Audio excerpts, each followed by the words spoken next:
Oh, yeah. Oh, yeah.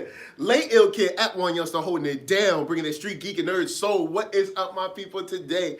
Oh, yeah. Coming with another wonderful episode of Beats Vibes Life. It has been a long time since I have been joined by the esteemed colleague, Arckatron. How y'all doing? And who is to my right? That's your boy NERDSoul. Holla, holla, This holla. is Beats Vibes Life, where I bring an album, he brings an album, we talk about it, whether we love it, hate it, indifferent, all that good stuff. We're gonna break it down how we feel. Today, I have brought Elzhi's eLmatic. And you? I brought Anderson Paak, Oxnard.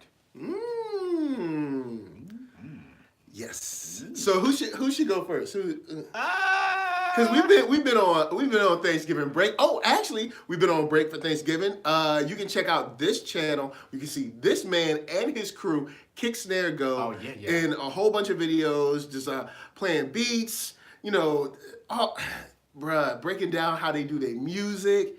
Got the thumping sounds. Y'all gotta check them out on this channel, Kick Snare Go. Just search it on my channel. You'll find it. Or you can search Kick Snare Go on YouTube. I might be the only person that got like Whoa, Kick we Snare trying to say, videos. yeah, we got videos up there. Nah, I'm just saying, I might be the only one that got it. I might be the only one that has like multiples, but you find him, you'll see himself, you'll see PL, SP, Theo Hux. Yep.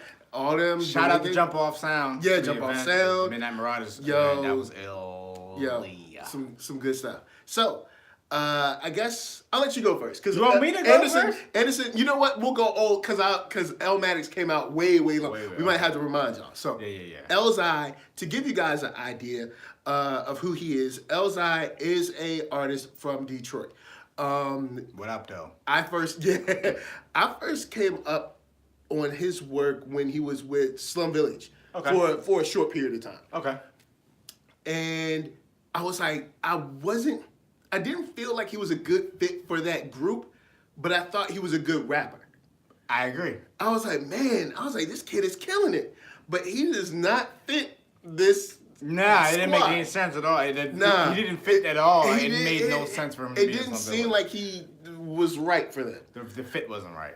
Yeah, so... I kind of like fell off of him for a while. And then I had heard songs here and there online from him, but then he said he was coming out with this project called eLmatic, which was, of course, Elzhi with eLmatic, where he was going to be kind of like working with Will Sessions to kind of like, rejuvenate some of the old samples and rap over them again, give them a fresher take, a different perspective from someone who was from Detroit.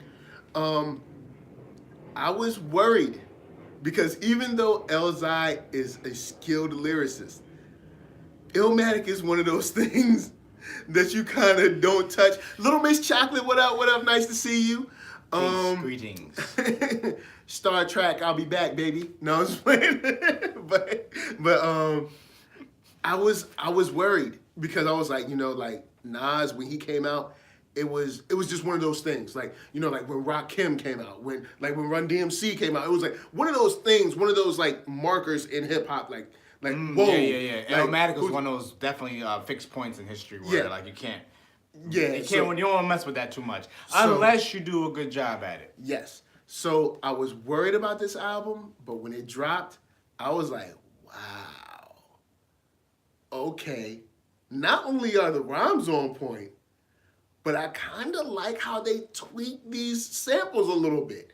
Like they didn't like completely like change the beats because of course this is kind of like if you were to say in movie terms, kind of like a reboot, I guess you could say. But I do like the way they kind of like, massage the samples a little bit and change them a little bit, play them slightly differently. And I enjoy, especially like Represent, the little the intro, xylophone or whatever. Yeah, there was an intro to it. They do that a couple times where they break beats down in interesting ways. They did it with the Stokely Williams joint. The joint with Royce. The joint with Royce. Life's a Bee. Life's a Bee. So impressive is really the term that I have for it. And the only part of the album that I actually have a problem with is the intro. The intro, I'm like, it kind of started off rocky. Oh, the Genesis. Yeah. But I think that was more the beats problem than his problem.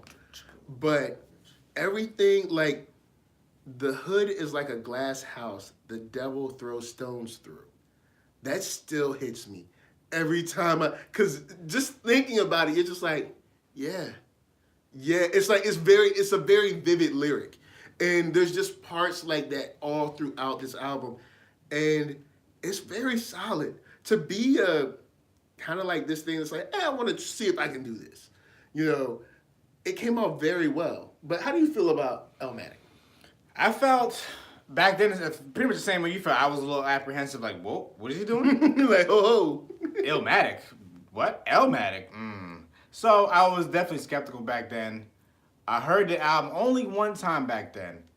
I felt production-wise, it was great. Him, of course, he showed up. I like, what he did with the rhymes. I thought overall, like, it was a solid performance on all fronts. I just had one caveat. Okay. One major caveat. Okay. It's eLmatic. And part 2 that'd be a great mixtape, which what it was, a mixtape or EP or whatever. Yeah, it was a mixtape. I wanted an album from Elzhi and Will Sessions in that area. Maybe a year later, because the combination we're gonna get there because you here. Yeah, that's the only caveat I had. I was like, yo, where's the album at? Because I was like, yo, this sounds great. They sound great. He sounds great. Yep. The energy was there. Exactly. There was an energy about like, yo, we about to do an album now. But I'm like, where's the album? The biggest misstep in Elzhi's career is not following up eLmatic with an album with Will Sessions, or at least an album that was stellar. And when I say stellar, I mean an album where it's objectively, anyone who's in hip hop has to give it at least an 8 out of 10. It's just all around. Since eLmatic, I feel like he's had songs here and there, but he's never really put together a project that has blown me away. And one thing that got me excited, the only thing about Elzhi that's got me excited since eLmatic was the song Deep that he did with Black Milk. Because that basically was the last time I heard of Elzhi, that album. Because I was like, I'm looking for something else. Yeah, it's like paging Elzhi. Elzhi, where you at? Are you there? Where you at? So it was as far as an album, it's solid. I'd put eLmatic at like 8.25. I think it's really strong, especially for the pedigree that it's following. Yeah. It's a high barrier to entry to be like, I'm gonna redo a classic album. Yeah. Like if you were to say, I'm gonna do eLmatic, I'm gonna do 36 Chambers, I'm gonna do somebody does. It's something if somebody wants to make an attempt at doing 36 Chambers, because 2 Chainz did something that trap. Chamber. Oh, word? Yeah, it was 36 Chambers. Wow. Like, you didn't hear about that? No. Yeah, 2 Chainz did an album. It was like a mixtape. It was on 36 Chambers. Like that was the theme. Wow. It wasn't like all like Wu-Tang, but it was like very interesting, like his take on the Wu-Tang songs. Wow. Yeah, that's about interesting. That? It's called is it called 36 Chambers of Trap? I think it was just called something like that. It's something like that. Cool. Like it's something crazy. I was like, wait, what? But that's if anyone was to say something like that, or I'm gonna redo like I'm gonna redo Midnight Marauders, or I'm gonna redo well, see, Cube kind of has 2, but you could say what is it, Death Certificate, Death Warrant, or is it America's Most? Either one of those. You could probably say America's Most. Any album like that, or like was it Fear of a Black Planet? Like any of those specific albums that are just like, whoa, it's hard. So he went after probably one of the most objectively good albums in hip hop history, and also had many different producers too. It wasn't like RZA. Yeah. Like RZA was just one producer on 36 Chambers. Yeah, like he went and Tribe was just Tip. Imagine he went after an album where this is the first album that had a multiple producer idea. and that worked. Yeah, because he had 5 different guys on. All right, it was Pete, Tip, Lars Pro, Premier, LES. That's it? Yeah, 5. I think 5. So yeah, 5 different guys, and still, it's top notch. 8.25. I still listen to it now, and it's quite impressive. What's your scoring on it? Probably like a 7.7. Okay. On the Richter. Little bit lower, but still good. Now we have another album. Oh, it's called Wu Chains. What's it called? Wu Chains? Yeah. Yo, I'm kind of interested in that. Yeah, like check that out. It's a mixtape that he came out with. Wu Chains. So let me see the cover. Wow. The cover is kind of crazy. So it's the cover right there. Wu Chains. Yeah, there's 36 Trap Houses. That's what it's called. Wow. Wu you Chains, know what? 36 Trap Houses. I skimmed through it. I'm not a 2 Chainz fan, but I really want to see it. I really want to listen to this. His take is very interesting because like his take on a lot of things is just interesting because he's like, even though he's his own brand, you know what I'm saying? So him doing something like that was like an interesting And for him take. to do trap the way he does, because make no mistake, 2 Chainz is highly intelligent. He plays up the dumb stuff to sell albums, but like he's super intelligent. So I'm really you gotta listen to it because I don't listen to 2 Chainz music. 2 Chainz. I listen to his interviews though, and I'm like, yo, this dude is on point. Yeah, he knows. And I'm like, man, he's not a dummy. He's not a slouch. It's a shame I don't feel his music is this smart, but he knows his audience. He knows what he's doing. Yeah, he knows his audience. So what album? Oh, well, you brought Oxnard. I brought Oxnard, Anderson Paak. Yep. Album just came out like 2 weeks ago, if that. Yeah. 2 or 3 weeks ago. Yeah, 2-3 weeks ago. So I'll just say how I got to listen to the album. So let's see. I was supposed to review the album, the last episode, but it wasn't out yet, and I couldn't get it before it came out because we ain't got that kind of rights like that. Yeah, we reached out to Dr. Dre, who watches the show. And Anderson watches the show too. Yep, but he was like, "Nah, y'all can't have it." Yeah, he's like, "We can't have it." So you can't. I was like, "Okay, if not that, can I get at least Detox?" He's like, "You can't have that either." I'm like, "All right, whatever." Like, so I had to wait, like everyone else. I had to wait for Oxnard. Unfortunately, and I listened to it on the break, maybe like 3-4 times, and I felt on the plane, coming here, going back, it was a really, really good album from top to bottom. Musicality, him, the guests that he has. He got Snoop sound like old Snoop from like Snoop was in his bag. Like, people in Philly say people ain't bag. Snoop was in his bag on that song. Yeah. Anywhere. And he did the 112 thing over, like Anywhere. I was like, yo, he got that right there. Yeah. Cause Snoop's like, every time I hear that joke, I'm yeah, it's that's that cutting the rug music right there. It is. That music cut some rugs too. It's quite smooth. Yeah, it's a very smooth track. It's like Snoop was in his element on that joint. So Kendrick, the 10th song, great song. Head Low, a very interesting and nice song, and it's just like it's a beautiful way to say a certain kind of action, whatever, which is great. So just top to bottom, just like great production. His presence, he's there. It just sounds really, really good. My favorite song is 6 Summers. We just were playing it before we started the live stream, and 6 Summers, I can listen to that okay. If y'all know this about me, I don't listen to songs back to back at all. I'll listen to the album and I'll listen to it for like 3-4 months. I've already listened to this album 5 times. And I listened to 6 Summers like 20 times.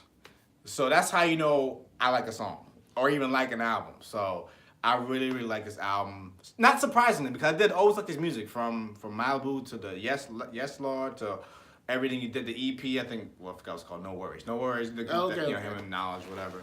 So I always liked his stuff. I just made a little fun out of his voice because his voice is a little interesting. He's do his voice. I can't do it. Okay. Someone told me I can't do it on the stream. Who said that? Who is it? I can't say who, but I'm not gonna do his voice. She knows who.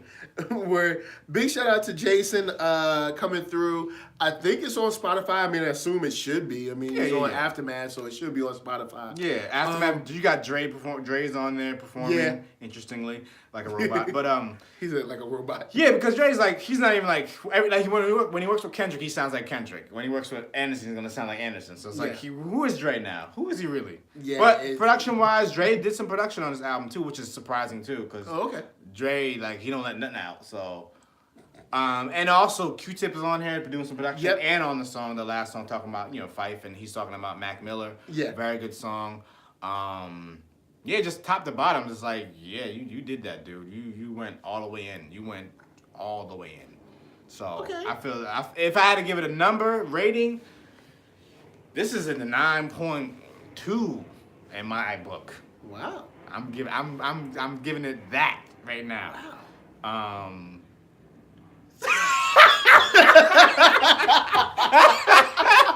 He quiet over there. He real quiet over there. That's why I want to know why he's so quiet. I listened to this album once. Only once? What? Okay, but all right. The singles I really love from this album. I really love the singles from this album. Mm-hmm. When I listen to this album from beginning to end, it sounds disjointed to me. But this is a plus and minus, and I'll say why. It's a minus because I feel like it's disjointed, like the songs don't go together. But then as a plus, it feels like this is a wonderful scrapbook of great songs from his life. You know what I'm saying? It's weird how it just hits me like this doesn't really, like there's no real vision. These are just all a bunch of good songs. But this is good because it's a bunch of good songs. That's how it hit me. And I was listening, and I'm like, okay, I don't know how I feel about this album. That's why you need to listen to it one more time. Because it's not that the album's bad, but I don't know if I like it or not. It's weird. I'm gonna have to listen to it, You might need to listen to it again. Because I love the singles. Tense, I can't even name them now, but what, it's like was Sweet Chicken single? What's up with the single? What is the joint that he's performing on all the live shows now. But he performed it on Daily Show this week. The joint Who Are You? It's like right after Who Are You? So I really like the singles, but when I listen to the album together, it doesn't seem to me like an album. It seems like this is a collection of good songs that I have from this year or 2 years that I've been making it. How long? I have no idea. I think you need to listen to it again. All right, okay. Because I can see that off of the first. No, I can't see it off the first listen. I don't know what you heard. Because we heard something different. Yeah. Because I definitely listened to it and I was like, I'm digging this. These are good songs, but I don't feel like this is an album. I feel like it just came off more like these are just songs that are good. But then I was like, is that the aim? Because Oxnard is just like, a snapshot of where he's from. So maybe these are all the different emotions and whatever from where he's from. So that's why I said this could be a minus or a plus. You might be thinking too much about this one. Okay. I don't think it's that deep. All right, cool, mate. But it's weird. Mm-hmm. I like the songs, but I don't know. It's not sticking with me. I think you need to listen to it again. Cause I said I listened to it 5 times. The first listen, cause even the 6 Summers, I was like, oh, that's good. Head Low, I was like, that's good. Follows with Tense, and I love Tense. So it's like, I'm just like, every song I'm like, man, this is a good song. And I'm like, but I don't feel just like these. Just embrace it. Let it seep in. I was like, I don't feel like these match. I don't feel like these go together. My mind, part of my mind over here has exploded. So if I was to score it now off of one listen, you know what? I won't score it now because I'm gonna make people mad. No, I think you should listen to it again. All right, cool. Maybe listen to it again because I came in it with. I don't know. I don't think I just was. You know what it was? I think my expectations were so high because I love the singles so much. Oh, see, I didn't hear the singles. Oh, see, I've been listening to the singles for a minute. I don't listen to singles, so I listen to albums. I'm an album dude. You're a random one track on a different song dude. I'm an album dude. Too. I listen to full albums too. One sitting? Oh, yes. Let's not forget, we did the Tribe joint, and I listened to that joint like 4 or 5 times through before so I listened to albums. That's not dealing with this show. Nah, that's not what I'm trying to say. It. If I buy a new album, I listen to it from front to back. the first time. Yeah. And keep listening to from the back. No, after See, that. I listen to things front to back always. Like, you know what it's like? It's like putting on a record back in the days. All right. Now you can't just like skip songs. You can, because you can look at the room and be like... But sometimes you want to just chill and relax. You gotta get up every time. It's like it's like the old school days when there was no remote control. You had to get up and turn the TV every time. Yeah. But I'm saying that's why I treat albums, whether they're digital, on vinyl, on tape, or on CD. I treat them all the same way. I want to hear your project in its entirety. Well, that's what I did, and that's how I feel. But you don't listen to it once. You got to let it seep in, man. It's a new album. All right, you gotta get on a new flavor. You know what? You ain't ready for the new how flavor about yet. Listen, number one, I got this album. Why you say you was gonna score it? All right, I won't. People score gonna be mad. I won't score it. People gonna be mad. People gonna chop your head off. Like, hey, man. And then Anderson, he watches the show. Anderson's gonna be like, hey, man. Don't do it. I can't do it. I can't do it. Oh man, I got work up to it though. I'm gonna get there. Oh, the Pusha T joint. All right, so Jason, Jason asked about the Pusha T joint. My brother's keeper. It's a weird pairing. Now that I think about it, Pusha T and Anderson Paak is a weird pairing. How do I feel about that song? See, I don't want to. If you haven't heard it yet, Jason, I don't want to like mess up your perception of what the song is like. So I'll say it's an interesting pairing. You check it out first, and then let me know. But it's a weird pairing for me. I'll say that. How do you feel without saying anything about the song? How do you feel about the pairing? I didn't see it as too weird. It was. I didn't look at the who was on the album when I was listening to it. I kind of just went into it blind. Yeah, so it's me too. So when I heard it, I was like, is that Pusha T or is that Malice? Because I couldn't tell because I couldn't. The way when it started the track, I'm like, is that Malice? No Malice? Which one is it? No, I was confused, and then I heard him rap. I was that's Pusha T. I was just confused. I was confused about like the brother because like is that him talking about his brother or him talking about? It was just a brother. I couldn't tell who it was. First of all, I was like, "Oh, that's Pusha T." He sounded different though. Yeah, like almost like he was in a different space or whatever. Yeah. So like when I heard it, I was like, "Hold up, that Push in the house?" I was like, "I ain't little bit." Oh, okay. I got a question for you. BA Love. What'd you think about the production? Production is stellar, man. Production is on point. It's just weird. It just seems like there's like these 3 songs go together. These 4 songs go together. These 2 songs go together. So would you rather them like somehow? I am a fan if you're doing an album, do you group it in a way where like you make it known that it's grouped together? Yeah, see, it didn't really come off like we knew that it was grouped together. If it's supposed to, if that's the. So I can see like the first 3 songs fitting together. Yeah, and then Who Are You is another whole different. Yeah, then it takes like a weird turn. Who Are You is a weird turn. Yeah, it's a weird pivot. I'll give you that. Yeah, but that's what was throwing me, and I was like, but at the end of the album, I was like, okay, I like these songs, but I don't know if they go together, and I was like. But maybe that's the goal. Maybe it's supposed to be kind of like this patchwork of, like, this is a scrapbook of what Oxnard is to me. You know what I'm saying? So maybe it's the... Okay, maybe I see it more like... Did you listen to Compton? Nah, I haven't listened to that. Okay, the album was all over the place. It may be the Dre thing. It may be a Dre thing. I'm thinking it maybe... I'm like, why it's, like, jumpy like that. Yeah, but... It's not that the songs are bad. No. It's just that I'm like... I can see what you're saying, but it didn't bother me as much. I can see what you're saying, but I didn't really even take that into account because I think more recently... Because I was like listening and I was like, huh? I think with me, I'm not... I used to be about like flow of albums, but I think I'm out of that phase of my life. I'm more like, give me good songs. Yeah, see, I'm more of a like, if this is an album, I want it to have like kind of a flow. I thought it had a flow. That's what I'm thinking. Like I can see that. Who Are You? That pivot was a little weird, a little jarring. But even like the song, I didn't like it initially until I got through the song. I was like, oh, that's a good song. And then but when it comes in, it's like jarring. It's like, you're like, what? The beat is just different. Everything's just like, wait, what? Everything changes. Yeah. Maybe that was purposely done. Yeah. Like, so because Tense is everyone's singing and like, let me take you somewhere else. Yeah. And they give you like, Who Are You? And then Head and Low. And then Six Summer. And then Savior's Road. Yeah, so it's, you know, they got, it's got some joints. Trippy. Like, I don't think there's particularly a song that's whack on there.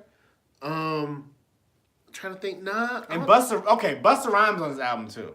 Oh yeah. Technically, he's on there. Like I wish he did a verse for Left or Right. That may be a misstep for Busta Rhymes. Busta Rhymes, you should have had a verse on this album, especially on that song Left or Right. That's like in Busta Rhymes' wheelhouse. Yeah, I was surprised. It did surprise me. He did all the ad-libs too. He's there. He's present. Yeah, so that was weird. Come on, Bus. Because I was like, well, okay. Well, I mean, I guess it's kind of cool. And Bus and Dre have history, and Bus and Tip have history, because Tip's on the album too. Yeah, so this is basically like, you know, come on, Busta Rhymes. I know you're working on the Flip Mode album. Yeah. And your album. Yeah. I'm going to need something to come out. Okay, Bus? Well, I mean, if we can only get ad-libs here to get a very solid Flip Mode and Busta joint, I'll be happy. Did you hear the sidebar? Did you hear the that Flip Mode track? Did I play it for you? Oh no, it was. I think it was in between. I was playing to my brothers. Oh, okay. You haven't heard the Flip Mode Knots beat, have you? No. But if it's Knots, that's another person from VA. But the funniest part is that on the Flip Mode album, the Imperial 1998, yeah, Knots was not on that album. You're right, he wasn't. He did songs with Flip Mode on different things. But on he the wasn't. Violent soundtrack, on Rod Digger's album, but he not actually on the Flip Mode album. It was all DJ Scratch and DJ Scratch is Twisted One. And that was like from one beat tape too. Like most of that was on like one beat tape that he made, like, and just gave the Flip Mode, and they like used the whole thing. Wow. DJ Scratch, he got DJ Scratch, and see, that's when we talked about our producers. I was like, he's one of those dudes that's like really quiet, but you're like, oh snap, he made this. Yeah. Oh, and he made this. He did like, and he made this. Like DJ Scratch. He did like that whole album except like 2 tracks. I think one was Swiss and one was Rockwaller actually did a track. Okay, the Heat joint. Yo, what? Rockwaller had some joints, and then it just seemed like he disappeared. He may just be doing like he had like an app. Remember that app? There's something like from producers, like where you can make beats, some kind of like beat battle or whatever. So he might have made his dope. I mean, he was making his bounce. Well, remember he did that Moulin Rouge joint too. Remember? Yeah. He made bank off of that joint. You know he got paid from that. He got bank. That was a big song. Major bank. Yeah, he got paid for that. Rockwell's I think that song got a Grammy too, didn't it? Something. I think or nominated. No, I think it got an Oscar because it was on the. Yeah. Wow. Yeah. Rockwell's good. Rockwell might not have to make any. He's like, I'm gonna take his money and put it in some housing and stuff like that. Yeah, I'll make some apps. I'll make some apps, buy some land, and I'm cool. I think he's still doing production, but it's like he don't have to hustle for it. He good. Rock is good. Yeah. So, 2 good albums. I recommend both of them. Even though I know I've only listened to one, and I feel that, I've only listened to one of them once, and I feel it's disjointed. I think all the songs on it are good. Yeah, solid. I recommend both of them. Definitely. But since we've been gone, a lot's been happening. Has it? I don't know. You tell me. I was trying to finish your sentence. One of the biggest things in the hip hop. What happened? What happened? Your boy Tekashi 6ix9ine. Ah, that dude, that rainbow haired dude with tats on his face, but like they all look the same now. Rainbow haired and tattoos on their face. Well, guys, you know this is the hip hop show, so we got to. I'll just say this. Do we have to? You know what? Do it. Do it. So Tekashi 6ix9ine, I'm not gonna go through his history or whatever. He is someone who is a rapper who had been very vocal, very public about kind of being antagonistic against other rappers, other artists, whole cities. You know what I'm saying? Yeah, Chicago, yeah. Chicago to Atlanta, all kind always, very antagonistic. And it really, let's see, hold up. Jason said, real quick, do you think the Oxnard album is a concept album? Maybe that's why it might seem odd. Maybe it's a concept album, and he just hasn't like marketed it as one. I was saying this before the stream. Did he didn't say Oxnard one time on the album. No. You know, like in movies, like so you're waiting for somebody to say the name of the movie. Oh and yeah, then, it's like roll credits. Like I just watched The Matrix, and they said The Matrix in like the first like couple of lines. Yo, they said The Matrix in like the first 5 minutes. That's what I'm trying to say. So like, he never said Oxnard. I don't think he said it. I listened to the album 5 times. So I'm still trying to figure out. Did he ever say Oxnard in the album? I don't think so. I don't think it was. I think it was a loose concept. Okay. A loose concept. I don't think it was like a tight knit concept he was going for. But a whole bunch of good songs, definitely. Very good bunch songs. of good songs. Like there's nothing. There's very good songs. Your boy Tekashi, now it's going. He's my boy. He's somebody's boy. He's somebody's boy. They arrested him. Now he's supposed to be cooperating with the federal investigation. But I think there's something that we can all learn from this. Okay. Yes, the likes and the streams and the views and the shares, they go way up when you're doing when you're playing thug, when you're out there, you got your whole crew, which you got an entourage, you're kind of like spitting in the camera, quote unquote, not saying that he did, but kind of doing like those things that make people watch. Yeah. You know what I'm saying? You're always antagonistic. Yeah. You're calling out people. You're like, he literally had a tour called Test My Gangsta. Like, he's like, daring people, and it makes a lot of people watch because not only does sex sell, but drama sells. Yep. So, it sells. But there is also a negative side to that because he's even said himself that now he's afraid for his daughter's safety and blah, blah, blah. Yep. And that stuff, you got to be careful if you want to take that road. If you want to take that road to, to stardom, to popularity, just be aware, man. Guess he ain't learned nothing from Tupac. Yeah, he ain't learned nothing from Biggie. Well, you know what? Ain't learned nothing from Schmurda. Yeah, I was talking to this dude. Bruh. Yeah, I was talking to this dude, and he was like, the problem now is that a lot of the people that are coming up that are like say in their 20s weren't really around like enough to remember the 90s and all the rappers that got shot up, beat up, stabbed, all that, locked up. Big L, Freaky So Child. now they're kind of like doing the thug thing because they see it, but they don't remember like living through it. Because we lived through it like, those dudes got shot, stabbed, locked up, all that. But they didn't live through it. So now they're going through it again, and it's like, yo, man. It's history repeating itself. Yeah. And it's like in a very bad way. It's like stupid because you can just easily research it because you're using the internet. You should research these things and realize that like, maybe I shouldn't do these things. But you know a very what, like, short shelf life. When you're young, you're dumb. Yeah. Most people that are young are dumb. Yeah. And they're gonna do dumb things. I did dumb things. You did dumb things. We all did dumb things when we were young. Yeah, but none of us. We didn't take it to that degree. Yeah, none of us tattooed our face and dared a whole city. Well, he's a trendsetter in that way. Yes, he is. he gonna be in the history books for the wrong reasons. Oh man, way to go, Tekashi. Yeah, he did it. You did it. Who also watches the show begrudgingly, but he watches it. We don't want him watching. If you see any thumbs down, it's from him and his crew. They be hitting that button. But since we both have these albums, I did have a question. What do you think a kind of like a collaboration between Elzhi and Anderson Paak would be like? Because we did have that pairing of Pusha T. So, and Pusha T is known to be kind of more of a on the lyrical side of, you know what I'm saying? So, what do you think that would kind of like? Do you think it might make Elzhi. Okay, so this is my only one thing I have with Elzhi. Okay, we go back to Elzhi's history, right? I didn't talk much about Elzhi, so yeah. So I remember the first time I heard him was on the JD Welcome to Detroit album. This is pre-Slum Village.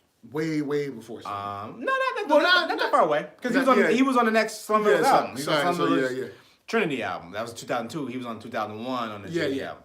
Or 2000, I forgot what year. It just seems like it's so long before. Yeah, so it was, but he was, I think JD, he joined with JD's blessing in a way. So that's why he became part of Slum Village. I just, again, I didn't feel he fit at all with T3 or Baten. That made, like, they don't even fit in the rhyme scheme or any kind of, he wasn't, their like, style isn't, they're it's like, not compatible. Not compatible at all. So it was a weird fit. Then by 10 left, and it was just T3 and Elzhi, and it was like the Yeah. straight man and then T3, because T3 rhymes is not straight at all. Nah. So you had like the straight man and T3, which is kind of odd couple for a while. Yeah. They did the Selfish joint with Kanye, did a couple Yeah. other joints, did the Detroit Deli and a couple other albums. Yeah. And then he left the group. I think he left the group. I think Yeah. I don't know how what I happened. think Elzhi left because there was some static between him and T3. Okay. So my only And problem. he did a song talking about it vaguely, but he didn't really like go into My only it. problem with Elzhi is that his content is not. He don't really have a vision for his content. Okay. I don't see like if he did an album, it's like, oh yeah, it's an Elzhi album. It's about this. What is Elzhi really about? He's a rapper. He's a ribbity rap rapper. He's one of those kind of rappers. I feel that he doesn't have the. Now let's be for real. When Nas first came out, what was Nas really about? Nas had soul with his music, man. No. Okay. Nas was a 19 or 18 rapping like that. Yeah, And you're did right. Illmatic. You're right. You're right. That had I'll his back up off vision that. for what he was saying. You can Yeah. vividly see it. Elzhi, He was rapping. a true storyteller. He's He rapping, was very but it's vivid. like the words are great. Technically great rapper, but it's like, what are you really saying? Okay. That's so what- would you then put him? I think in with the- Anderson, it will actually be a topic that he can Okay. talk about. Whereas you get more about Elzhi. What is Elzhi Yeah. about? Do you know anything about Elzhi other than he's from Detroit? And he's a great rapper. Nah. That's what I'm saying. You know That's what? exactly what I'm That's a saying. good way to cap that off. So would you put Elzhi? Okay, in that case, then would it be safe for me to say I could put Elzhi in the bucket with like those cats from like Kemuteo and like Copyright, all those guys from like Ooh, Megahertz, wow, like those guys wow. that are like yeah. See, Wow. hip hop. This is a hip hop show. If you don't know You about the said Megahertz, copyright. if you Yeah, don't know about what? Megahertz, Oh man. man. Yeah, I guess it's like those rappers that just didn't really like. I don't know. They're very, like technically sound. I just don't know but what they're they're not about. really. Yeah, they're like technically sound, but they're not. You really don't know who they are. Yeah. Their music doesn't really say who they are, except And he doesn't have a Except lot of being music someone to who- do it. Like, I thought his opportunity would have been this. We're working with Will Sessions, like doing an Yeah. album with them. Would have been the perfect moment. Yeah, I think the music they were playing would have brought it out of him. Yeah. Sometimes it's the music that you gravitate to doesn't really bring it out of you. Like, Yeah. I always say is, if the music ain't right, the music is what you're gonna put out is already half because whack. the music. Yeah, because the music is going to help you. It can bring things out of you. Yeah, that you know where- It's gonna help Inspire set the you. tone, I guess you can and say. inspire you to do different things. Yeah. And I think you're right because I was thinking about it today when I listened to eLmatic again, and I was like, you know what? It's a shame he never followed this up with something that was just like stellar. Like a really strong project that everybody could be like, oh, so he's not just the eLmatic guy. Yeah, I thought he was gonna. That's why I thought he was going with it. I'm like, yo, this is great. All right, where's the album? And Yeah. then we waited, and then we waited, and then we waited, and then we waited, and I stopped waiting. I was like, okay. I put him on the J Electronica list and the on the Royce 5'9" list. Like, snap. all right, they're not putting anything out. Yeah, Royce is another one of them joints. Royce had a good period there. It was like, yo, what is Royce is nice. Yeah, Royce. One of the nicest. Yeah, And we gonna talk about all. He might make the list. He might make my list. Yeah, because next week, matter of fact, you know what? Because Look at that segue. Look at that segue. So, Wow. so next week, next Thursday, 9 p.m. PST, we're talking about our top 10 MCs in hip hop. Top 10. Top 10. For myself, top 10 from him. And we just like if you haven't yet, check out our top 10 producers we did like a month ago, maybe Month like and a half ago. Yeah, something like that. You can check that out. We went through. We had notable producers, if you will. Yeah, but some of us, most of like for like what 5 of the list we were like Yeah, maybe we were 5 or about- 6 we were about the we similar. had in different orders, but we had Yeah, the we- same producers. But yeah, like Royce is one of those guys where it's like, dag man, you really got the talent. And with that said, I think Royce has more. Is it charisma? Oh, yeah. Than Elzhi? Yeah. I think He's 'cause got now- more it than Elzhi. Yeah. That it factor. Because you could Yeah. you hear him like, yeah, this dude's probably the nicest dude on this song. Whoever's on the song with him. Yeah, even You know that you can hear you it. got what is it? The joint where on Black Milk's album where it's like Black Milk. Oh, you're talking about and, not called The Matrix. The Matrix. It's called The Matrix, I think. I can't remember. It's called The Matrix. The song is actually called The Matrix. Oh, okay. I believe that's the one you're thinking of. Oh, is that the one with Pharaoh on it too? No, Pharaoh's not on. That's the Pharaoh's on the Matrix track actually. Oh, okay. All right, it's on the Tronic album. You're talking about Tronic, right? Told, this is what you call the truest out the newest. You're talking about the Tronic album, right? Yeah, I think it's Tronic. I think it's the Tronic album. But anyway, losing out. It's only him and Black Milk. No, then it's not. It's the one after Tronic. Then. Oh, okay. Then I ain't here. So yeah, but we'll play both. You'll play me the Notch joint. I'll play you that joint, and it's the lyrics is there. The lyrics is there. But I'll say this: in that song, you hear what you explained. There's an attitude that comes across. Oh, it's Elzhi and Elzhi and Royce. It's Elzhi, Royce, and Black Milk. It's Black Milk, then Royce, then Elzhi. Okay, yeah. Then you can clearly hear like who's and Elzhi rips it.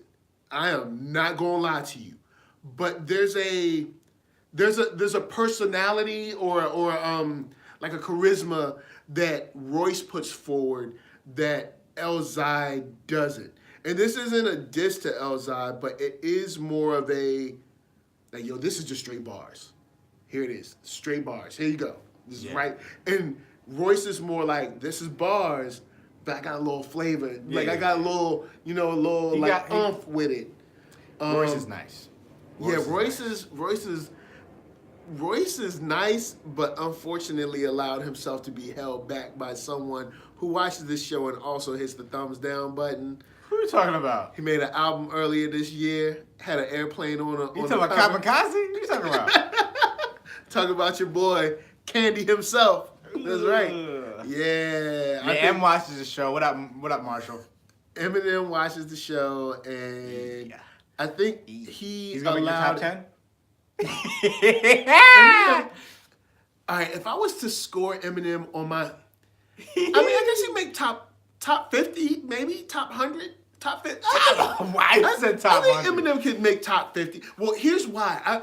Eminem is, and this is since I just watched the documentary Shut Up and Dribble. I see Eminem similar to Larry Bird.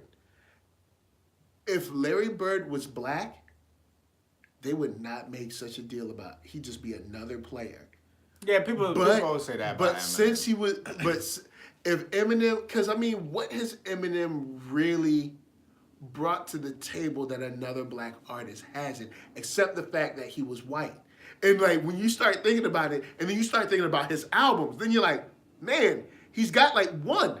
like the rest of them are like, you got a single, you got two, and the rest of this is, I'm not listening to this. I'll tell you, I've only listened to one Eminem album, and that is the first album, and that's as far as I've got. Actually, I probably listened to like his rhyme scheme has become so monotonous now.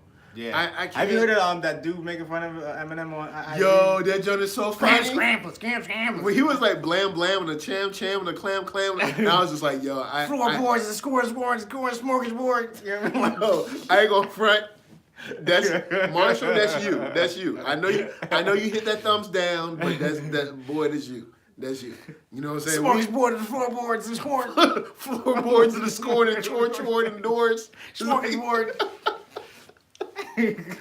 Oh man. Four doors, smorgasbord. Floorboards. And the dude had him down cold too, man. Yeah. It was like, yo, all right. So that's how I feel about Royce. I think Royce is extremely talented, but allowed himself to be hamstrung by Eminem's shadow and bad beats. Royce had bad beat syndrome too. Yeah, he got it. But it's weird because he's gotten beats from like Premiere and stuff, so he knows how to pick a good beat. Yes, that's the only beats he's got right. I wonder if it's his connection with Eminem though, because remember Joe Budden has talked about. I'm talking about like his own album, non Eminem, because it was years he wasn't. There was no Eminem in practice. Yeah, because I forgot when Eminem was on the rise. Royce was just sitting there steady doing an album like he was like an album limbo, like label limbo for a while too. Yeah, you're right. So right. he has some suspect production.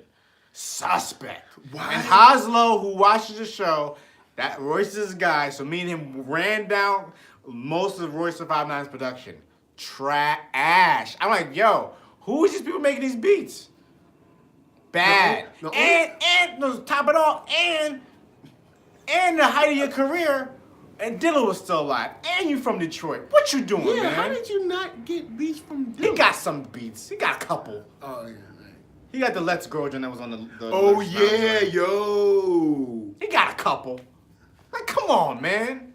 Yo, man, how you have one of the greatest producers from your city and you don't get no beats from him? Yo, man, just go down. Or you did get beats, or you just didn't come through with it. You ain't like finish a product or something. What happened? I don't know. Maybe it's something out. Maybe you and Dilla didn't get along or something like that. I don't know. But it's surprising. Because Dilla and Shoes kind of fell back in, fell out. Yeah, so it may just been a Dilla thing. Like P-Rock has a thing too with certain people. Yeah, you know what I'm saying? It may just been that. So P-Rock and I actually went through a little something, but we cool now. Wait, what? No, I was just playing. I was like, what? No, it's not like you and your boy Dice Raw, you know what I'm saying? For instance, we have our birthdays on the same exact day. Wow, really? Yep. Dice Raw watches the show. But it wasn't even Dice Raw, it was his peoples. It wasn't even him. I don't remember. It was a long time ago. That was like early Twitter days. That's when Twitter first came out. Yo, man, it's funny though. I don't even tweet that much. I probably can go back and find them on my tweets. Oh, really? Yeah, probably can go back. Yo, we're going to have to find that one. It might take me a while, Put those up on the I screen. be wondering how people be finding people tweets like years ago. Like, how you do that? There's advanced search. I know you guys probably already know. Go on Twitter, advanced search, and you can put in a user's name and search for certain keywords and see that. That's how they be finding out. Be like, oh, did you know such and such said the N-word back in 2001 or something like that? They'll come, and Twitter won't out. I'm the dude right there, that meme right now. When was Twitter out? I'm that meme right now. Something? Oh, we bait from The Wire. Yeah. Yo, in The Wire, it's hip hop adjacent. The Wire, one of the best shows in HBO history, at least. Whoa, I'm not gonna say anything about this now. This is your topic. Yo, The Wire. Yo, man, The Wire is great. I'm moving away from you right now. The Wire is great. But yeah, guys, the show next week. Top 10 MCs. Go on and pick y'all's. Come on back. We're going to talk about them. But I know there's some that, man, should we do like a Mount Rushmore and then do 10? Because there'll be like, there's like 4 that you just can't touch. And then just like 4, and then we'll do 10 from them, or should we just do 10 period? Top 10. All right, cool. I don't know. Your Rushmore might be different than my Rushmore. Well, yeah, that's true. That's true. And yeah, because we gonna vary on this one. I think a lot. You know what? I know it feels like that, but I have a feeling that there's a couple people that we're both. I have a feeling we're probably still gonna have like 5 of the same people, but just in different positions. I would say there's gonna be at least 3 that we have. Well, no, probably might be 5 or 10 again. We might need to do top 20. Yeah, we might need to do top. That's gonna be a long show. We'll do top 10. We'll do top 10, but we might have some. We'll add. So we'll throw in some people that we still love, but they ain't make the list. Yeah. But yeah, top 10 MCs next week. That's right, MCing is what it's all about. If you missed the producer joint, go back, check it out. Also, check out Kick Snare Go on this channel. Tons of dope beats. Representing on the anniversary of Midnight Marauders. Midnight Marauders, yes. Yep. The 25th? Yeah, something like that. But anyway, guys, big shout out to Jump Off Sound, all that stuff. To everyone in the chat. Jason, what up? Thank you guys for coming out. Little Miss Chocolate. Nobody else is chatting, but I know I can see you guys watching. There's some people watching. There's some people watching, but y'all ain't saying nothing. But thank you for checking us out. Hit that thumbs up and all that joint. But before we bounce, to my left, I am joined by Arckatron. You can find me at ARCKATRON.com. Man, and I'm NERDSoul, NERDSoul. That's right, youtube.com/NERDSoul, or you can find me at ThatNERDSoul on Twitter, Facebook, Instagram. Holla at your boy. Let's talk about either geek or hip hop, because on this channel, that's where they come together. So thank you for watching us, and make sure you hit that thumbs up. Now, if you hit that thumbs down, go and send Tekashi's goons after you. Yep. That's what I'm saying. With Anderson Paak in the back. He gonna be like, Yes, Lord. Yes, Lord. We gonna do it with that. We gonna do it. We gonna come after you now. I'm from Oxnard, but I'm still gutter, baby. I'm still hood. I'm still hood. All right, y'all. Peace. All good. Sorry, Joanna. Bye.